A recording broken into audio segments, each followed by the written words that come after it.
record. Okay. People in Zoom can see the slides.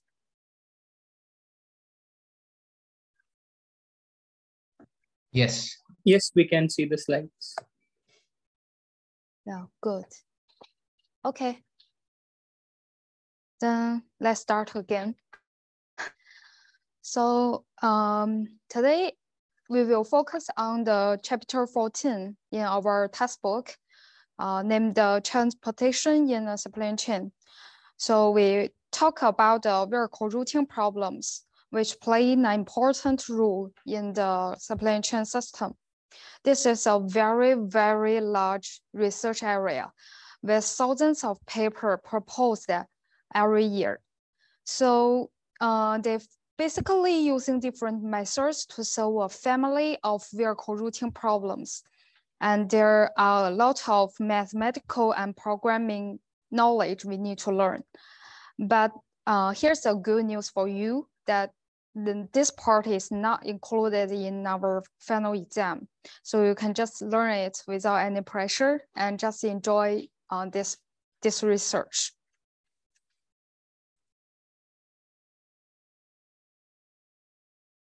Okay, first, I will introduce myself. I got my bachelor degree in computer science from China 3 years ago, and now in the 4th year as a PhD student in ISEM. My research is almost all about vehicle routing problems, and I'm so excited to share this topic with you in this related module.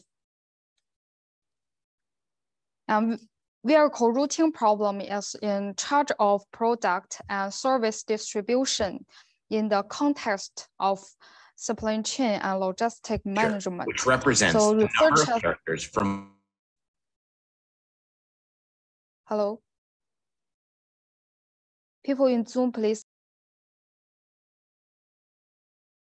Okay, so researchers in this area do fundamental research, but also do applied research. The things I'm going to talk about today is the things that have been applied in industry. So here's the outline for today. First, I will introduce the vehicle routing problem, and we will have a look at some additional definitions for constraint programming, and then move into a couple of different ways to solve it. It may be a little bit difficult if you have no prior knowledge on the optimization part, but I promise it's trivial. And I will show a demo at the end of the first part, and hopefully you find it interesting. And then in part 2, we will see how to use a constraint programming to model and solve a variant of vehicle routing problem by going through a case study, and how to solve this complicated problem with a tailored heuristic method. So you may wonder what the vehicle routing problem exactly addresses. It is actually defined as a family of combinatorial optimization problems that find an optimal design of routes traveled by a fleet of vehicles to serve a set of customers. By this long definition, it means we are given a set of customers waiting for service and a fleet of vehicles with limited capacities that can be used. What the vehicle delivery here means goods or service. What the so what we need to do is to give back a set of design routes which service all customers exactly once and doesn't exceed the capacity of those vehicles. And hopefully it can find a good enough route, which is the cost-effective route. So this figure shows how the routes looks like in practice. So here's a set of customers and a solution with several routes showing in different colors. Each color means a car going through all these customers. Actually, this is one of the famous classic benchmark in VRP data library. Now, this figure you can see is a real example from a bread supplier in Sydney. So there are 64 routes in total that deliver to all of the customers, restaurants, or shops that pre-order the bread in one day. So this is what vehicle routing problem routes looks like in real world. And it is worth noting that 9% of Australia's GDP is tied up in transportation things around.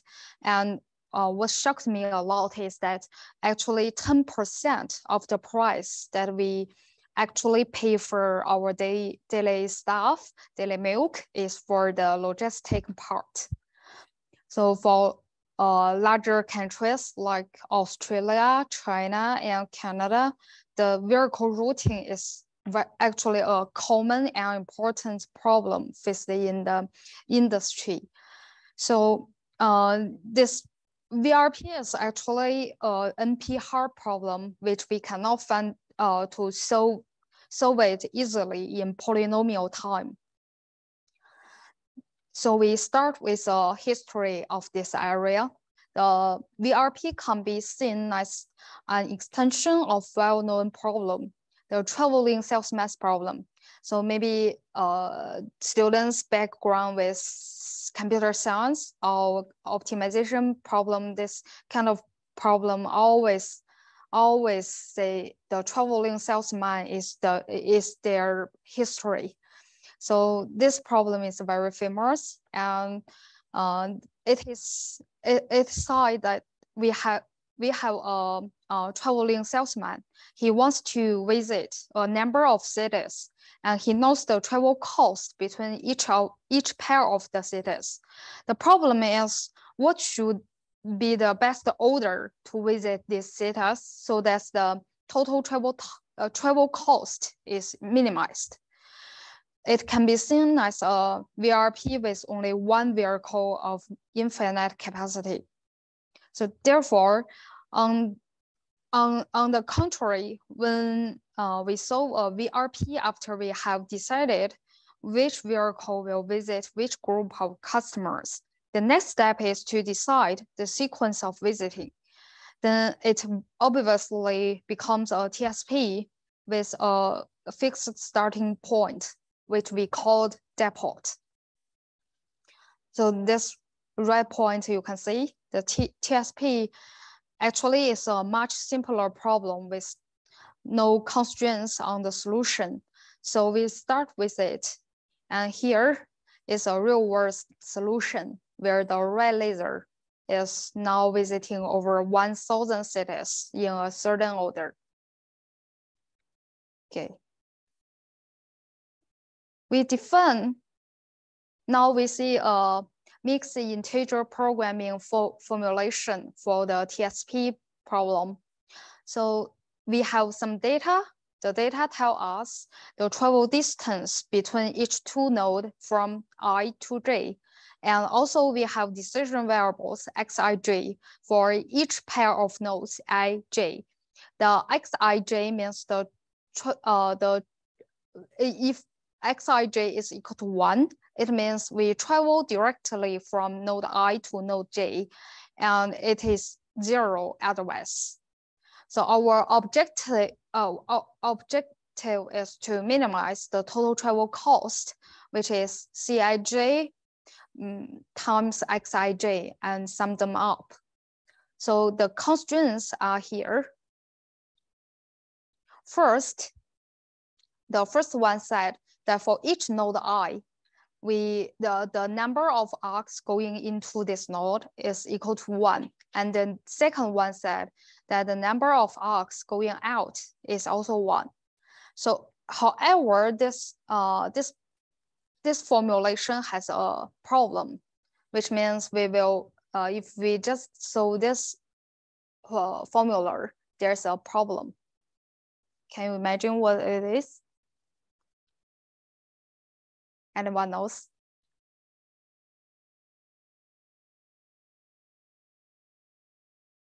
Okay, so actually TSP only have one root, but if we only use these two constraints, there may be several roots. So this is not real, right? Because we only have one traveling salesman and he cannot just from one area to another area without actual cost. Then since something is going wrong, so what it is, we need a subtour elimination constraint. Here, I only show you one of them. This one is actually proposed in 1954. So it's very earlier, but this one is very, it means for all the subsites in this problem, all the subsites of the nodes from 1 to n-1, the number of arcs that connect the nodes inside of this set and outside this site is bigger than or equal to 1. It means this subsite, the nodes cannot just construct a circle itself. Then the problem was solved because in this picture, let's see, this 1, 2, 3, 4, 5, 6, this 6 nodes, just the subset with these 6 nodes, the arcs inside and outside is 0, which is not bigger than 1. So problem solved. This is called subtour elimination constraint. Okay, now we go back to VRP itself. So in VRP, what we are given is a set of customers and how many staff they are going to be delivered, and acceptable service time, and etc. So each customer have different requests, and in different problem setting, we can have different data. And for the vehicle fleet, what we know is that the number of vehicles that can be used, and for each one, what the capacity of this vehicle is. And at last, we need to divide the customers into several groups, and which vehicle visits one of them, then what the order in this group the vehicle will visit. And the objective is to minimize the total travel cost. And the cost here can represent various things. In academic studies, the objective can be minimize the number of routes and then minimize the total distance or total travel time. This is very common, but actually in real world, we usually have enough vehicles, or the vehicle numbers are fixed. So we don't need to use as smaller the vehicle number as possible. So we can use just as much as we want. And the objective in real world is to combine the time and distance together, because in academic, we just assume the speed of a vehicle is constant, is equal to 1, or just time dependent, only considering peak hours and non-peak hours. But in real world, it is always online, always change every time. So we must include the vehicle and staff dependent cost, which means the manpower part is also very important. How many drivers we need to pay, and each one how long the travel time the driver can drive. So let's see the mixed integer programming formulation for the VRP. Then still we have data. The data tells us the distance from each two nodes, let's say Dij, and the demand of each customer I is Qi. we also define the decision variables, but this time there are 3 dimensions. We have travel xijk. It means whether we travel from node I to node J on vehicle K. So it is equal to 0 when we didn't use this arc.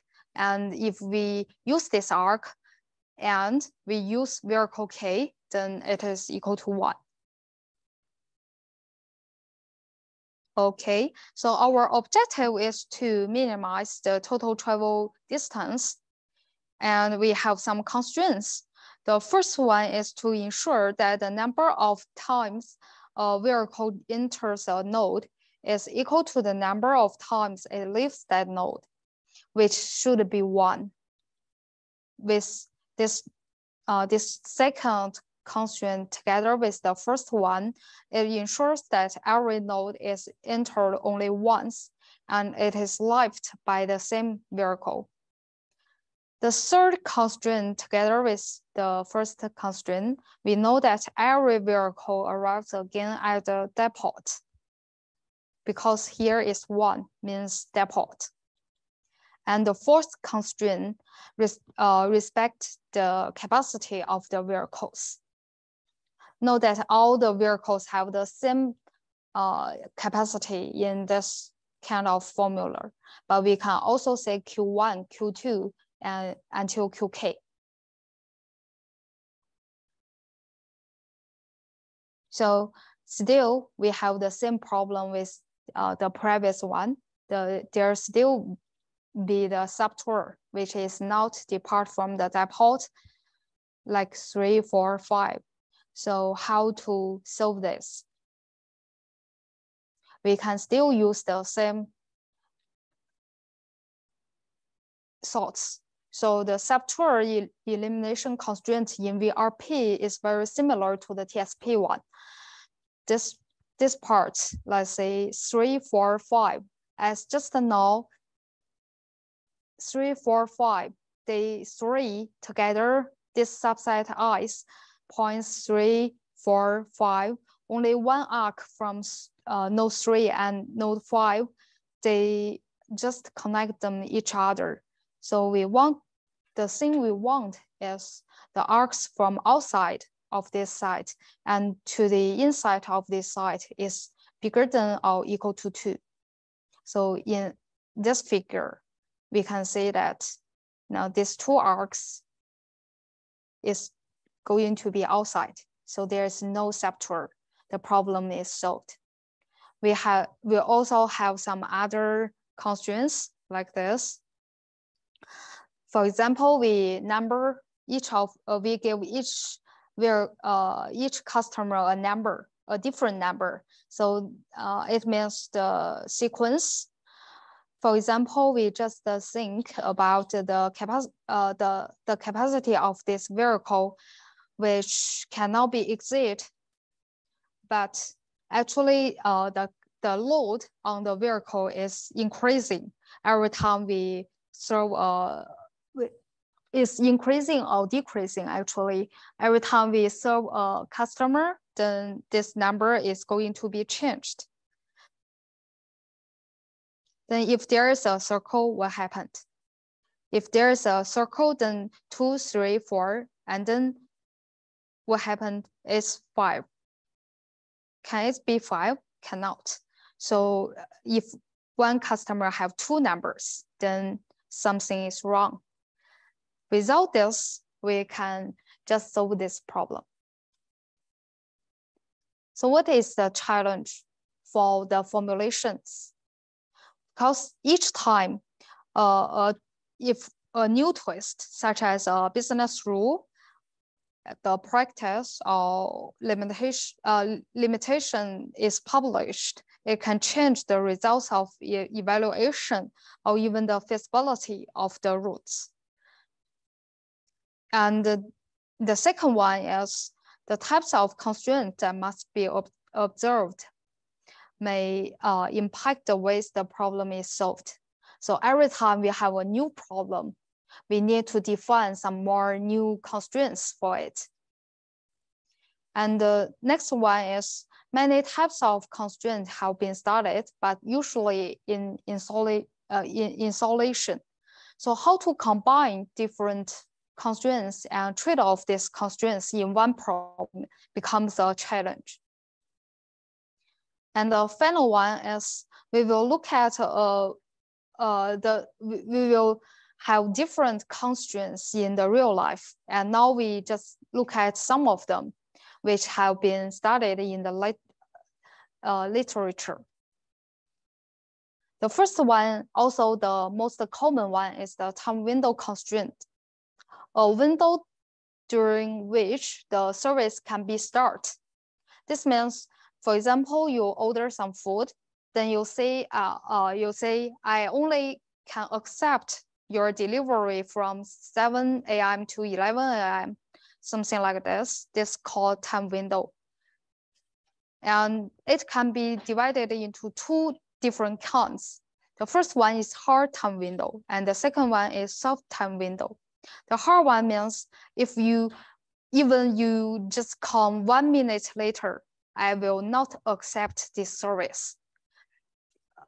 The earlier or the later is not acceptable. But the soft time window means if you come earlier or you come later, it's okay, but you will get a penalty. So the reader need to pay for it. And the additional input data is required. For example, for each customer, I need to say that my service time is between blah, blah, and blah, blah. So we have a time window as the input data. This makes the routes design very hard. For example, we have so many customers, and if manpower just do the design route things, it's very difficult, right? Because there are many customers and each one have different requests on time window, then very hard to design it. It becomes really hard compared to the one without time window. Okay, then the other one is pickup and delivery problem. Pickup delivery problem is very common too, like the food delivery. When we use Foodpanda, we have actually a pickup restaurant and a delivery, maybe our home or our school. So there are some things we need to focus on, like most routing considers delivery to or from a depot, but the load profile is like this, it's decreasing, or on the contrary, increasing. But in this pickup and delivery problem, the load profile is like sometimes going up and sometimes going down.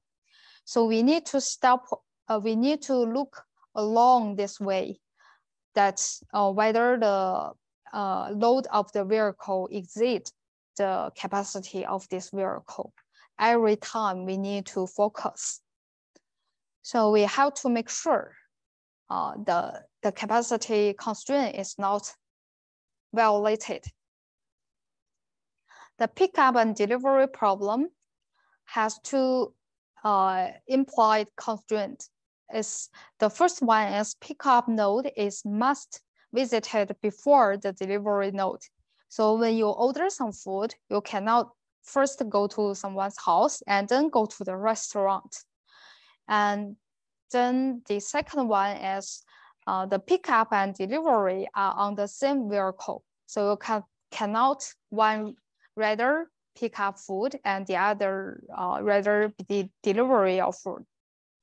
So usually completely different methods need to solve this pickup and delivery problem compared to the capacitated vehicle routing problem. It can be very difficult and we need to think about it. Some interesting variants of the pickup delivery problem is, for example, the direct problem. It is very common in the passenger transport. So sometimes we need to use an ambulance to pick up some passengers and then deliver them to the clinic or the hospital. So it is more like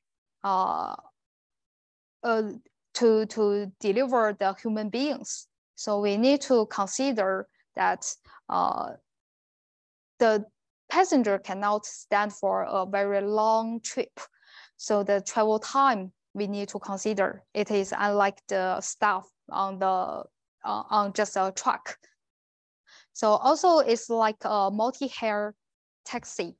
So we can pick up passenger 1 and then go to somewhere else to pick up passenger B, then drop off B, then pick up C and drop off A, and so on. So this kind of pattern is like maybe the fee is smaller.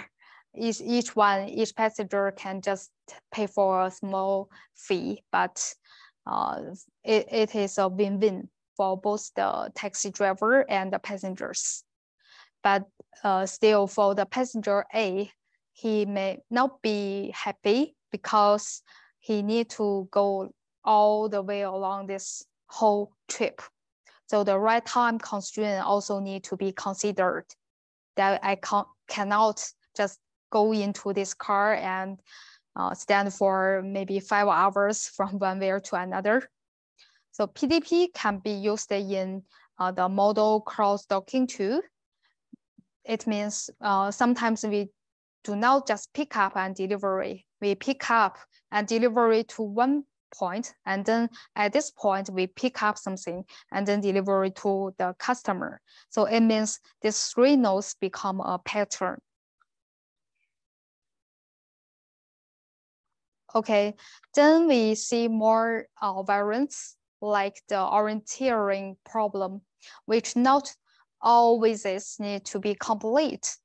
It means there are so many customers, but we just pick up some of them and choose these customers to serve. The other maybe can find something, some transportation else. And then this is maybe unfair, but sometimes it happened. And given sometimes we just have a limited time. So how to pick these customers become a problem. We call it profitable tour problem when we just want to maximize our profit. And sometimes sometimes we want to maximize difference from the profits from the customers and the routing cost. So if this customer is long away, then we don't choose it, even though he paid for a lot. Next one, let's see the period routing problem. The routing here with period, it means, for example, the daily stuff, daily milk, we want it every day. And sometimes something is maybe 3 times a week. So there is a pattern here. We need to choose whether if the frequency is 3 times a week, then we want to choose which pattern we want to deliver. For example, the first pattern may be the Monday, Wednesday, and Friday. The pattern 2 is the Tuesday, Thursday, and Saturday. So these 2 patterns, which is better, we need to think about other customers, and then we can decide. So it is always something we need to decide by human beings, and also depends on all the customers together. So this kind of problem always have 3 steps. First, we choose a pattern for each cost, and then choose the quantity of each delivery. So for the daily stuff we need every day, how much we need to deliver every time? Just the average one, or today for example, Monday, we deliver 5, and maybe Wednesday we only deliver 1.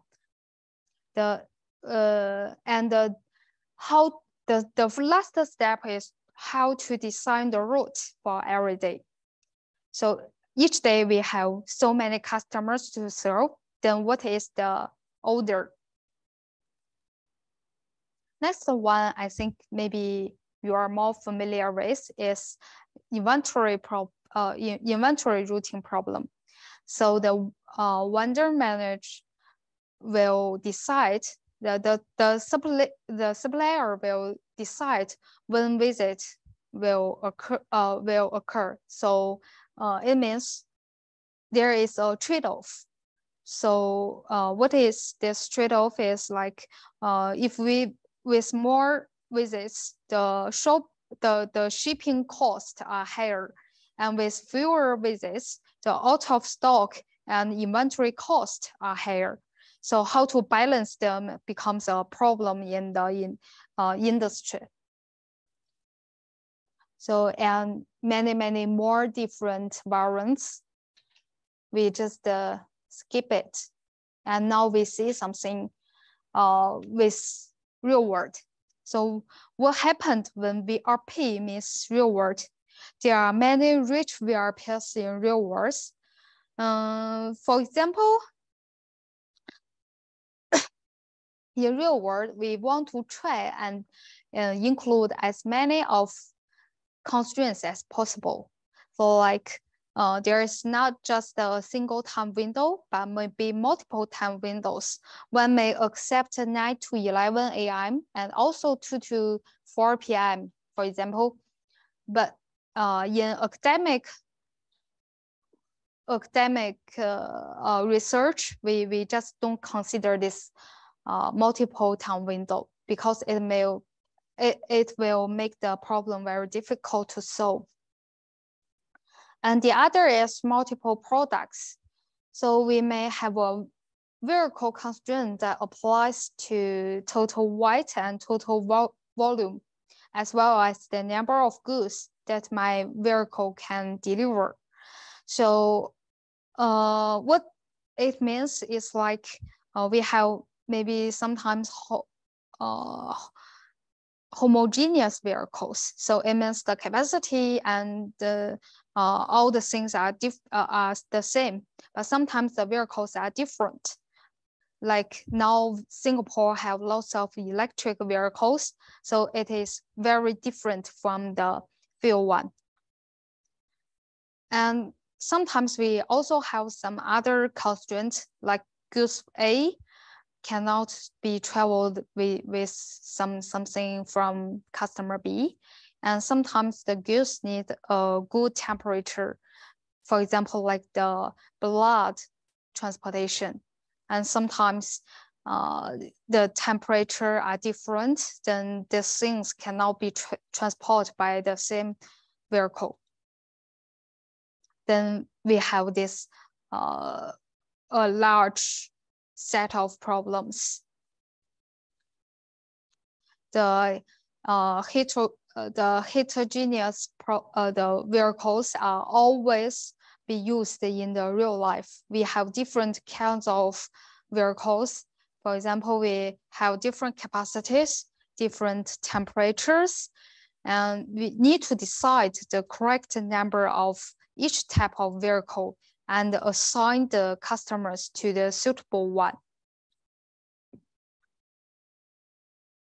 And other constraints like fatigue rules and the driver breaks, these are really important and very hard to solve in the real life. If we violate it, then we are in trouble because the driver cannot drive a very long time. And moreover, there is one thing called quick hitch. So if the time window is closed, is very close, then we have to be quick. We need to reduce the loading time and the unloading time. For example, how to place the items become very important. The first customer's item must be outside and the last customer items can be inside. Then it will reduce the unloading time. Also, more manpower at the depot can reduce the loading time significantly. Let's see something more. So here we already saw that some products cannot be transported by one vehicle at the same times because sometimes they require different storage temperatures, and also they have something, maybe the smell is not good. So sometimes we need to send a vehicle just for such kind of smelly items. And moreover, the detours may be required due to the road construction. So the travel time is actually dynamic, and the customers may be temporarily cancel their order. So the modification of the route need to be online, which makes the problem very difficult. Or the customer can also change their acceptable service time window. For example, now I'm not at home anymore, then you cannot send the items to me today. So sometimes the travel time uncertainty is very common. Then the new data source is required. For example, we need to consider that the peak hours and non-peak hours. So in data, we need to tell the driver when is the peak hour and what the speed is of the vehicle is in the peak hours. And also when is non-peak hours and what the speed of the vehicle in the non-peak hours. So this part is very important. Like we said, we called it time-dependent travel times and day-dependent travel times. So basically here we can use history data to forecast the average travel time at different times in a day. This part we can use machine learning to solve, which is very challenging and interesting. Also, the routing with dynamic travel times also sometimes something unexpected will happen. So the travel time is always dynamically. And sometimes the load can also be uncertainty. It means like garbage collection case. In this case, on rainy days, the trucks may have more load than usual because the white rubbish is heavier than usual. So we need to stop near a depth in case they have to go back. Sometimes it's too heavy, then we go back and then depart again.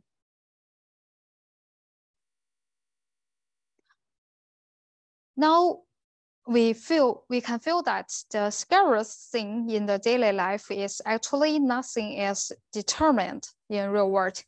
What if things not going exactly as the plan? And what if the optimal solution cannot be used in this day? So it can be really brittle. If something is not quite right, then the whole solution will fall apart and we need to design all the way again. So this, here I list some of the uncertainty we faced in the research, but there are something more. Okay, so so far so good. Because the things next part is a little bit more difficult. Okay, any question in Zoom?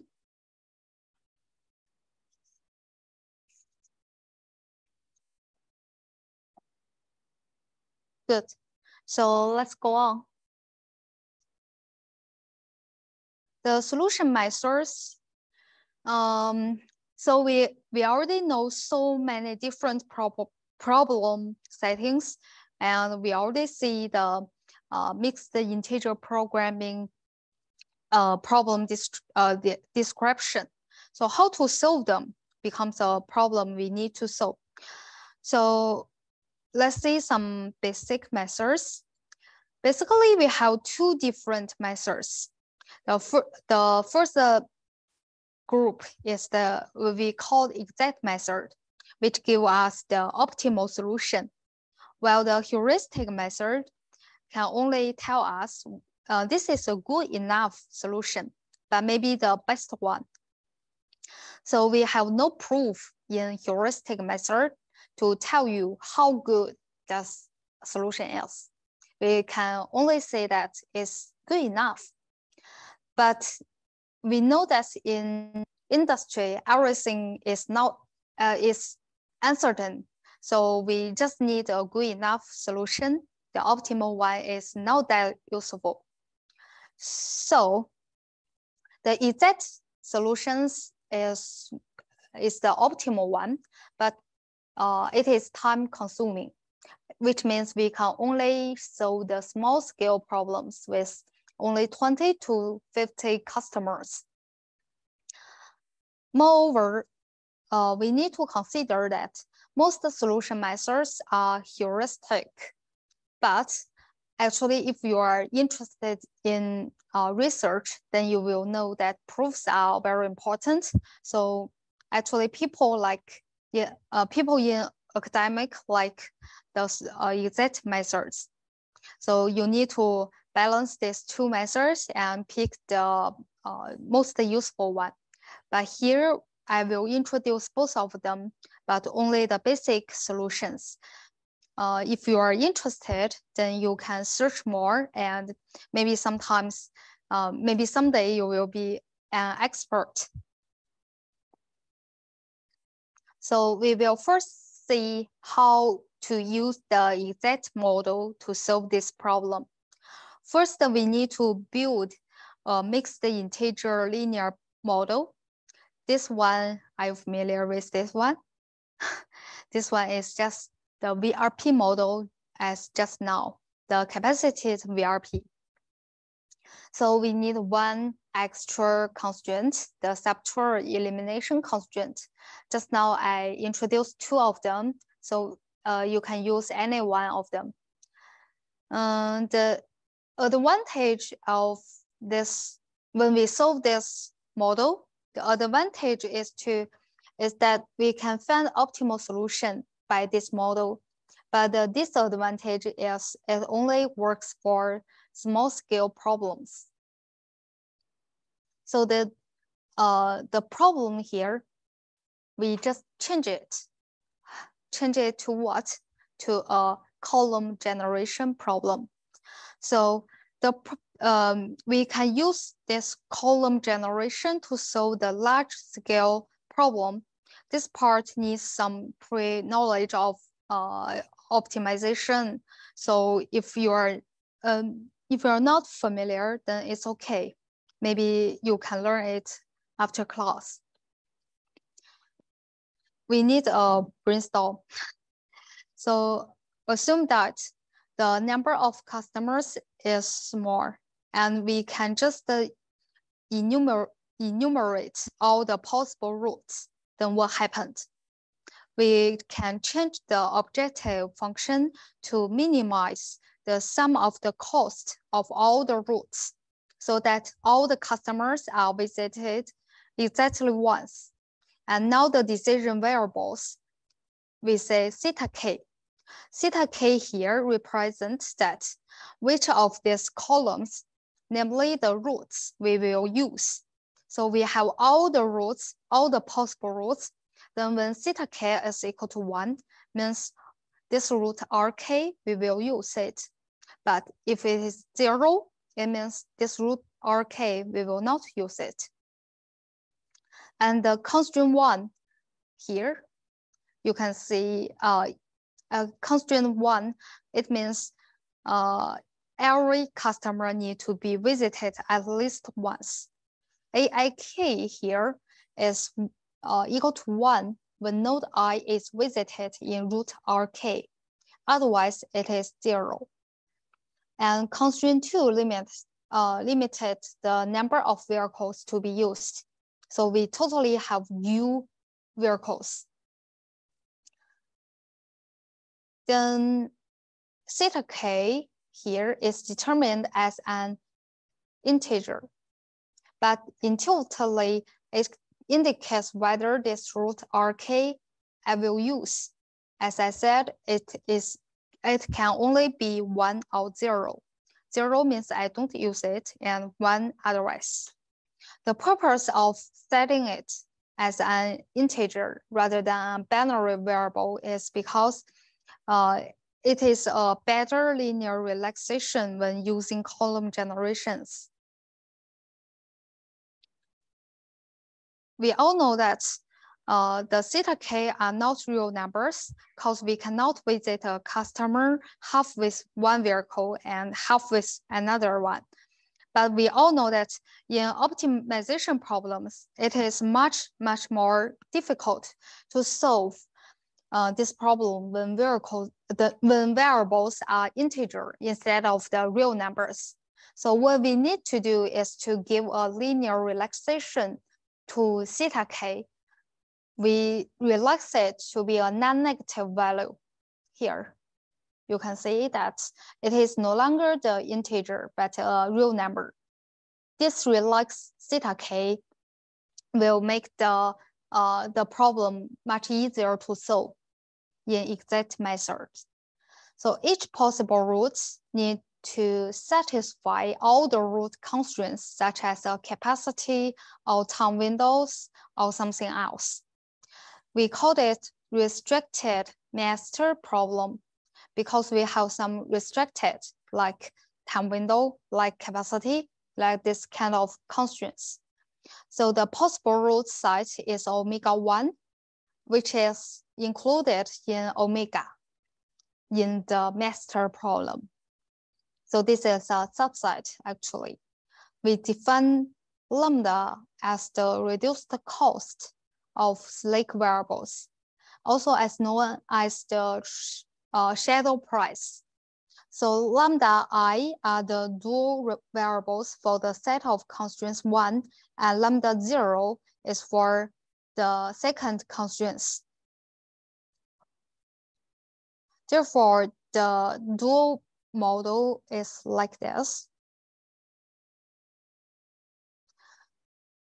So how many of you knows the dual variables or the optimization, this basic knowledge?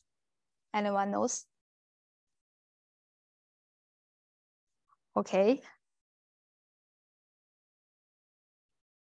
Because I think optimization is a module in IE. Maybe you're interested. So we just see the this table will show you the column generation definitions. So for each column 1, 0, 0, 1, 1, it means in this root, in the first root, first column, we will visit customer 1, customer 4, and customer 5. And the second one, we visit customer 1, 2, and no more, and so on and so forth. So the first root, the cost is 89, and the second one is 76, and so on. So this is the column generation. First, we only have one column, and then we find another root. The second one, we add a new column, and so on. Then after, for example, we add all the good enough roots, then the problem solved. We just add them up. And the sub-problem becomes how to find the feasible roots. We call it the sub-problem. It is to find a potential new root RK, which is not included in the current root site RK with current site omega 1. So this RK is very new and with minimized total reduced cost. Reduced cost is also tell us, this is a basic definition in operations research. So which is the difference of the root cost CK and the reduced cost of select variables. This part, lambda is the dual variables. Also the one that we want to find. So how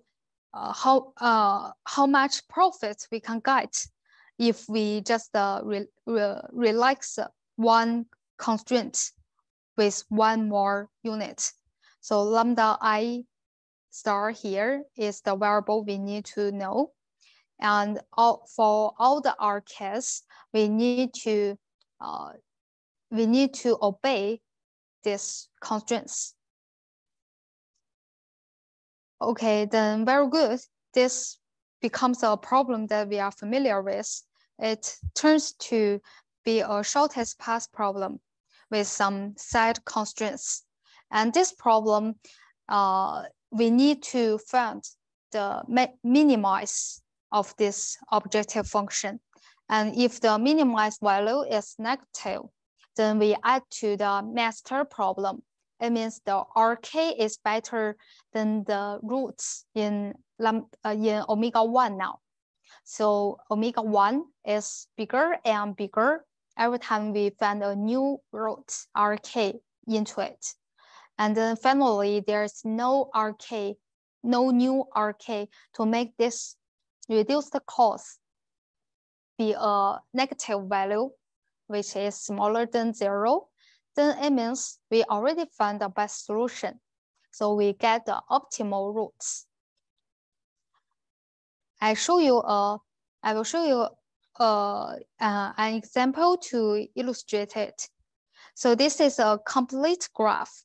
The numbers on the x are the travel cost of this arc. V0 here is depot. So we call it 0 or 4. The departure depot or the go back depot.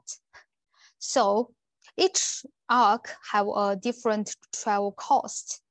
For example, from 0 to 1, the cost is equal to 1, and 0 to is equal to 1.4. And the constraint is for V1, V2, and V3, we need to visit them at least once. This is a capacited vehicle routing problem. So let's start. Initially, we have 3 very easy.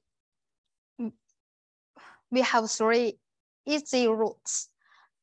For example, we come out from the depot and go to visit customer 1 and then go back. And the second route is we go out to customer 2 and then go back. And 3, the same. So we have these 3 routes, which one only visit one customer. And now this is in our omega 1, this site only have 3 routes. And the restricted master problem is to minimize this 2 theta 1 plus 2.8 theta 2 plus 2 theta 3. So 2 here, 2 here is because we go out from 0 to 1 and then go back. This first route, the cost is 2 because 1 plus 1. And then the second one is 1.4 plus 1.4. So it is 2.8. And the third one is 2. So theta 1, theta 2, theta 3 is that this route we want to use or not. So theta 1, theta 2, and theta 3 is bigger than or equal to 0. And the constraint is each customer we want to visit at least once. So the first route we have customer 1, then 1 theta 1, and the second one for the second row theta 2, we don't have we will not visit customer 1, so it's 0. And the third one is also 0 theta 3. So we just ignore it. Then the first constraint becomes theta 1 is bigger than or equal to 1. And the second one is for the second customer. The third one is for the third customer. Everyone is bigger than or equal to 1. This is now the problem we want to solve. So obviously, the solution is theta is 1, 1, 1. So each theta 1, theta 2, and theta 3 need to be 1. And the lambda here is the lambda here is for the sub-problem. So sub-problem, we solve it with lambda is equal to 2, 2.8, and 2. So 2, this one is the dual variable actually for the constraint 1. And the second one is for the constraint 2. The dual variable is for the constraints. So there are 3 of them. And 2, 2.8, and 2 are used in the sub-problem. So we find a root. We call it R4, like V0, V1, V2, and V0 go back. So the reduced cost here is here. How to calculate this is use the previous one, the 2 and 2.8 and 2 here. Because the new root only have customer 1 and customer 2, then we see lambda 2 times 1 plus lambda 3 times 1.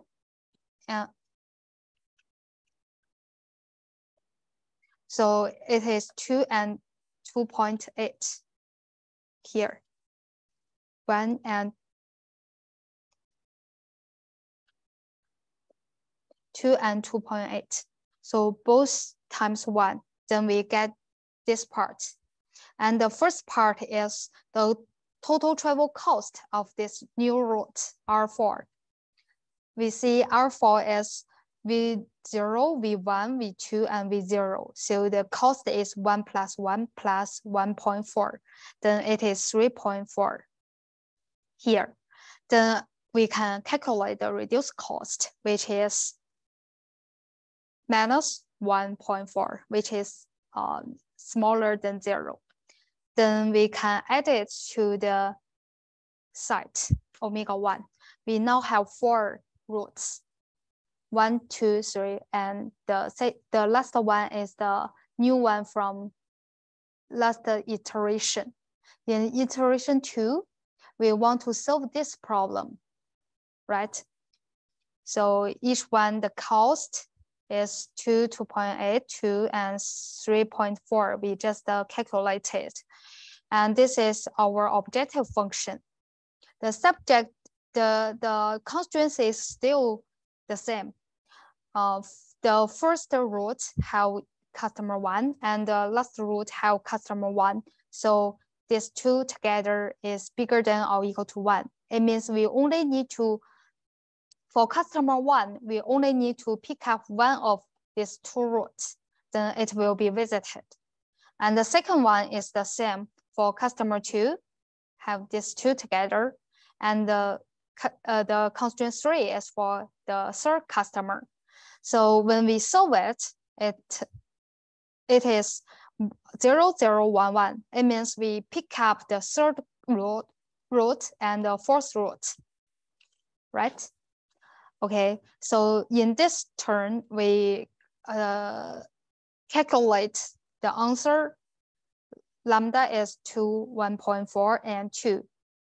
Then next iteration, we find a new route, the V1, V2, and V3. This new route, the cost is 4. We first visit V1 and then go to V2, then go to V3, and then go back to depot V0. The reduced cost for this route is minus 1.4, which is also smaller than 0. Then it means this root is also very good. It can reduce the total cost of the master problem. So we solve the master problem again. Now we have omega 1 have this 5 roots in total. Then these 5 roots have these constraints, just like previous what I said. Then we solve it, and we found out that the theta is 0, 0, 0, 0, and 1. It means we only pick up the last root. In this root, we go to V1, V2, V3, each of them once. Then the problem solved because all the reduced cost in the sub-problem is bigger than 1. Then there's no non-negative root. It means we have no better root than the current one. So the problem solved. The best solution, the optimal solution of this problem is we go out from the depot and then visit V1, V2, V3 in order, then go back. This is the best one. Okay, so that's all for the column generation. And column generation actually is the easiest one for the exact method. We also have branch and price, branch and cut, branch and price and cut, this kind of different exact methods. Then compare with this column generation, we can solve a problem quickly, and with different problem settings, we have different constraints, and the problem settings are different, but we can always use this kind of problem. The difference is the sub-problem is different. We have different constraints, then the root we find is different. But we always need to find a reduced cost, which is smaller than 0. Then it means it's better, this root is better, and we can use it. So I think it's not quite difficult, and if you are interested, you can just find column generation or branch and bond and cut, this kind of thing in the Google Scholar. Some of the papers are just tell you how to design this kind of column generation. So as I said, we not only have the exact method, but also have the heuristic methods. So in heuristic methods, we solve much larger scale problems and in a quite small time. So in exact method, sometimes we need to have a lot of iterations. So the solution time is very large. And in industry, we have only a small time for you to solve the problem. So what if we have thousands and millions of customers to be solved? Then we need to use heuristic methods. Here I just introduce some basic ones. In heuristic method, we always construct an initial solution, but it is feasible, but not very good. Then we just need to improve it. Improve this current solution again and over again, then we get a good enough problem. So for this good enough problem, maybe our computation time is enough, and sometimes maybe we just stop it, and then we get our best solution. So if the best solution is good enough, of course this method is designed very good, and sometimes we just cannot design it good, then we need to change some operators. What does operators mean? It means when we generate new solutions, we need to change something from the current one. Then we have different operators and different order of using these operators. How to design this heuristic method becomes a challenge. So let's see a very famous method named saving method. It is for the when we want to construct an initial solution, we can use this saving method. It is proposed in 1964. Also, there's a long time since it is proposed, but it is still useful, and lots of researchers that use it in their paper. So we calculate Sij from all nodes pair A to J, which is calculated as the difference from if we go out from the depot to the customer I, then go back, and for the customer J, we go out and go back. So these two routes, the total cost of these two routes is D0I plus DI0 plus D0J plus DJ0. So we have these four arcs together, and then if we just use one route, what happens? The total distance is D0I plus Dij plus Dj0. Then what's the difference from these two kinds of design? We call it the saving, and use Sij to name it. So actually the formulation is Di0 plus D0J minus the Dij, the travel distance from node I to node J. We then just to order this Sijs for all nodes pair Ij, and order the savings in a non-increasing fashion. So in this kind of settings, we have the best, the top of the saving list is the best one. It means if we connect Ij, then we can save a lot of distance. So we just merge them, merge I and merge J. Then they become together with becomes one node, and other nodes to go to this kind of routes. And we then we repeat this process to find the topest one, the most saving, and then again and over again until we merge all the customers together in one route. The number of the routes can also be the same as the number of vehicles we use. So after this process, we can find a initially solution. This solution is not that good because we just use a greedy algorithm. This kind of greedy algorithm is not always best. So what we do next?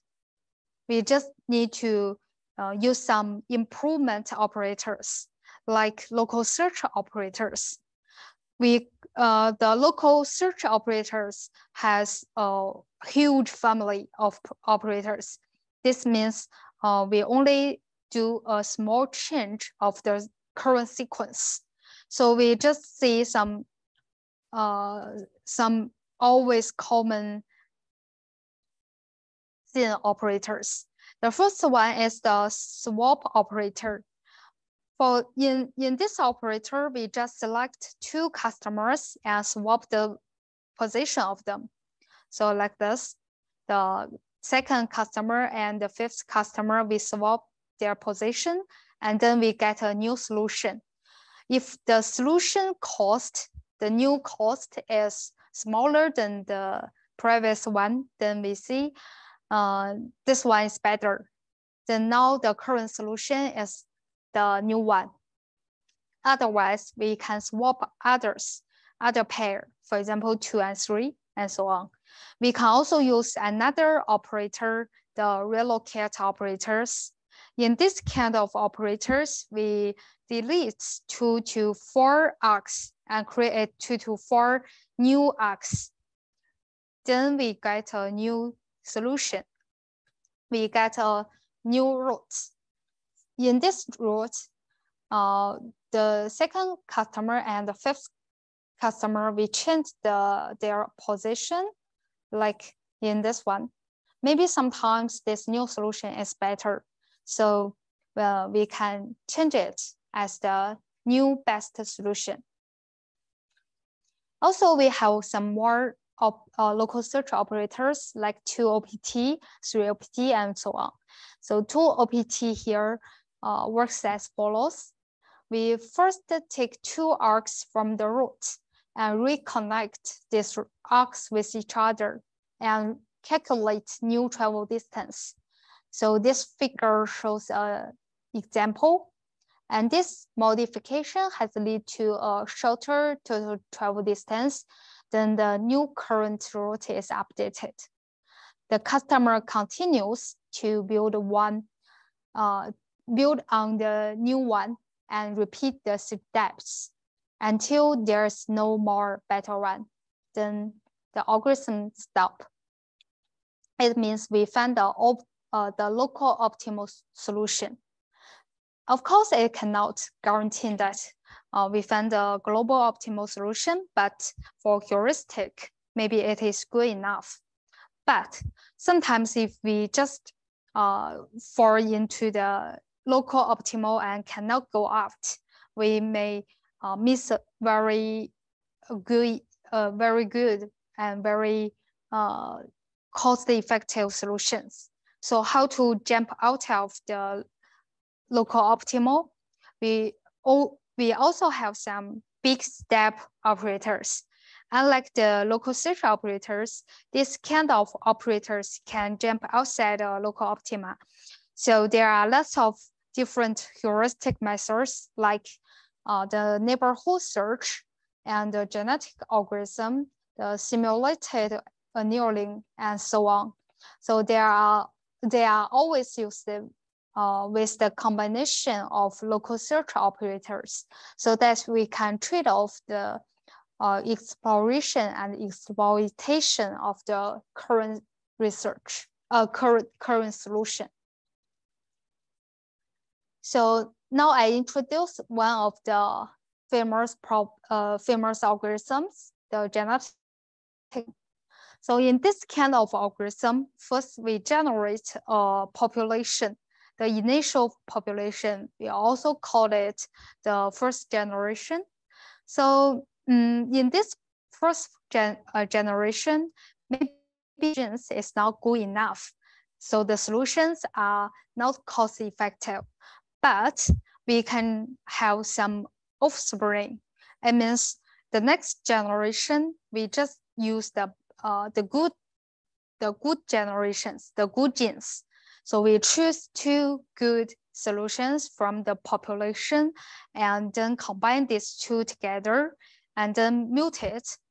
Sometimes it happens in the nature, the genes will mutation, and sometimes we get a better man, and sometimes we get a not good one. So if we reduce offspring, which is better, then this one is this one is the best population. Then we can add it to the current population and repeat this steps. So when one generation and then another one and then another one. So after many steps, maybe the population is too large. Then we have to apply a selection. We select the survivors in the selection step. So we both consider the unique and the objective value of this gene. So if this human being is very unique, so it means his gene is useful. So we just keep it. But sometimes the bottom ones, the maybe 10% need to die. So we repeat the whole process again over again. And finally, we can get a good enough solution. Here I use an example. At the beginning, we have 4 genes. So these 4 genes, the first root is this one. And the second one, the cost is 132 and so on. So we have 4. Then we pick 2. We picked first 2 and then have we can generate the new generation. Their child is like this. We pick the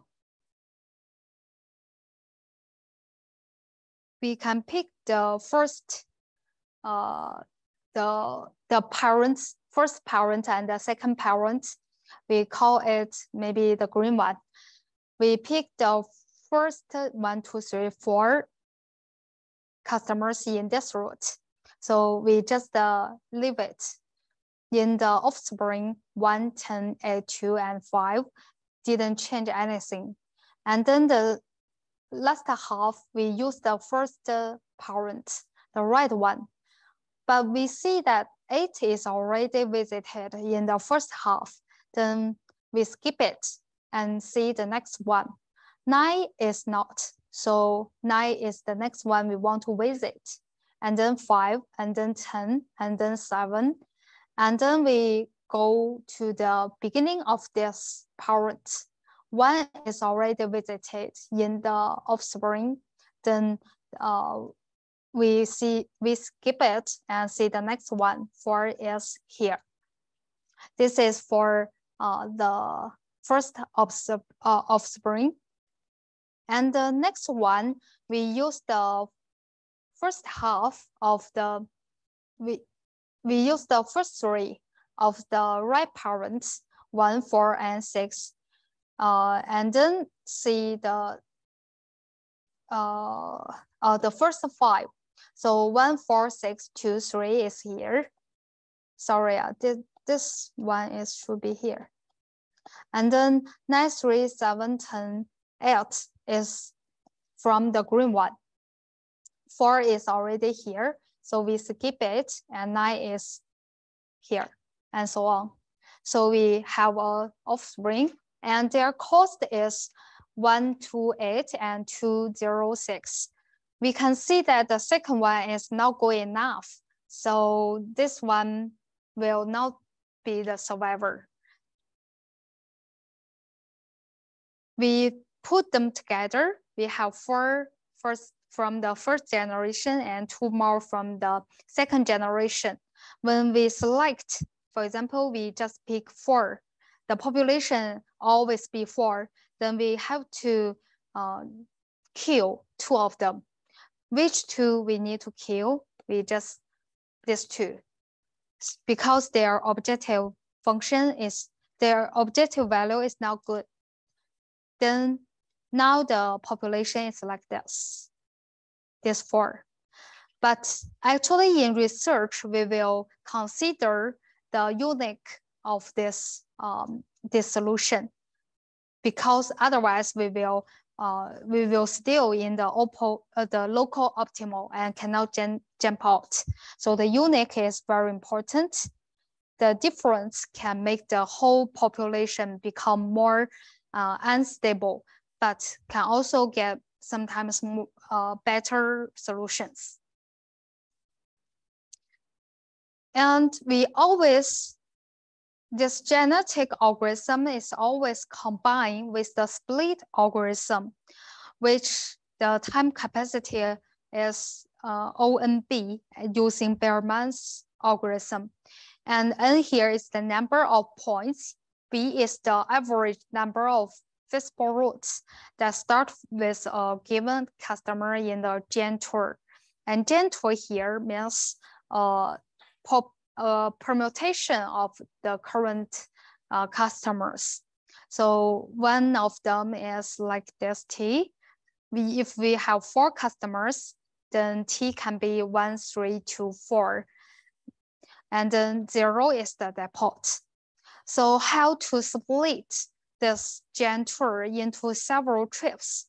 For example, the first vehicle can go to 1, 3 and then go back. The second vehicle can visit 2, 4 and then go back. So how to split with in an optimal way becomes a challenge. Let's see the first. So in split algorithm, we always use a dynamic algorithm.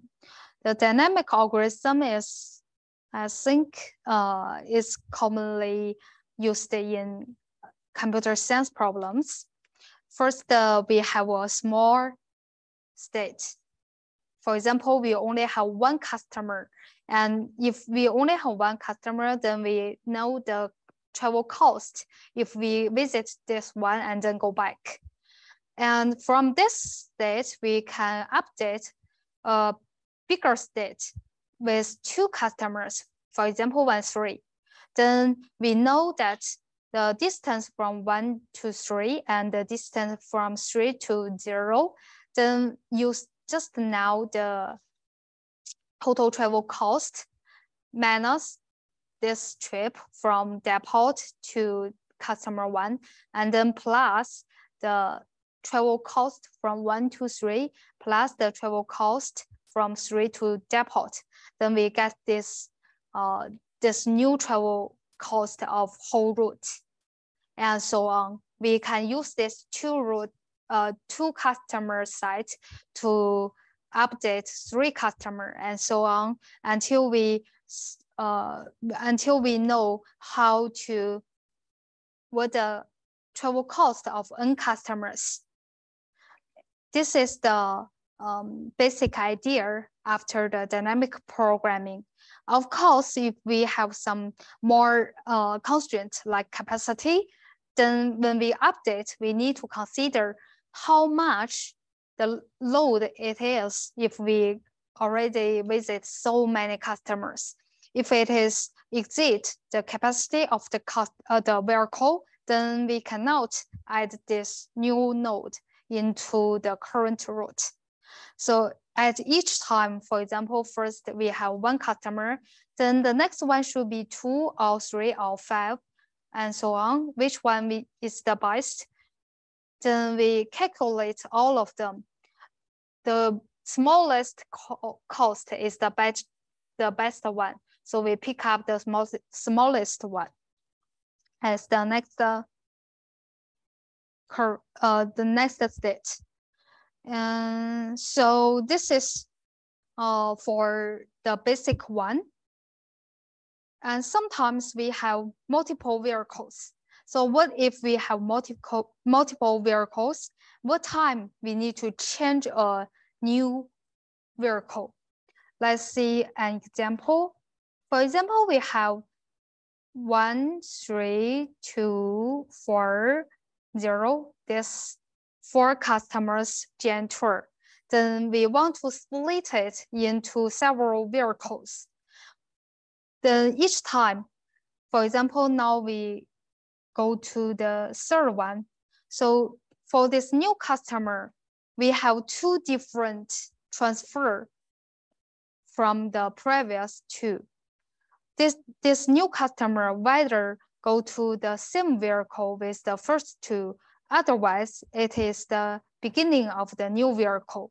So if it is the beginning of new vehicle, then the total travel cost after visit this new customer is the previous 2 plus the 1 go to customer 2, then go back.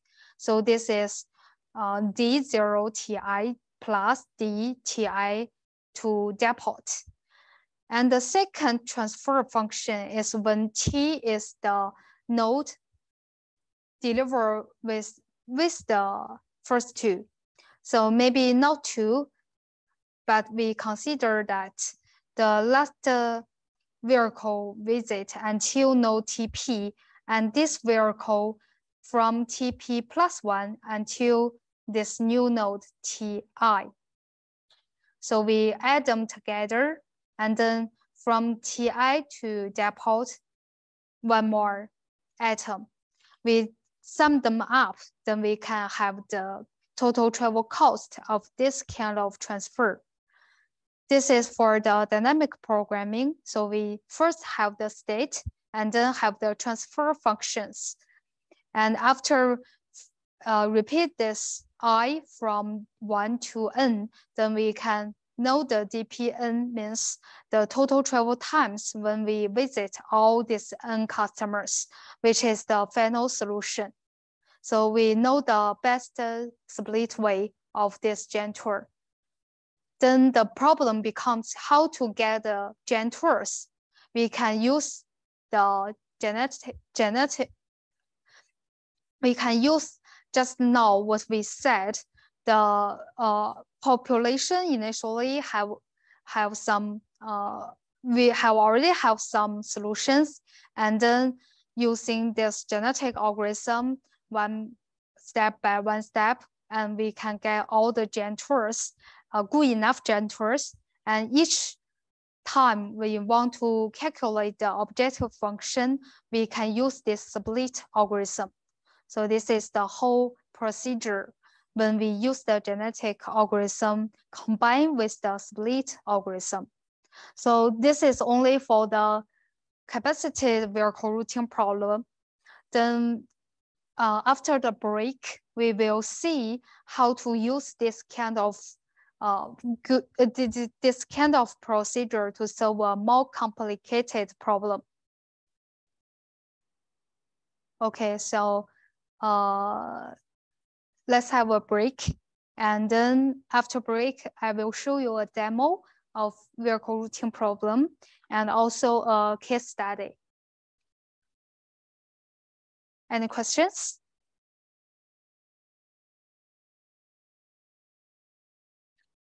Okay, if you don't have any question, then you can take a break. We will come back after 20 minutes, maybe 7:50, we will begin. Thank you.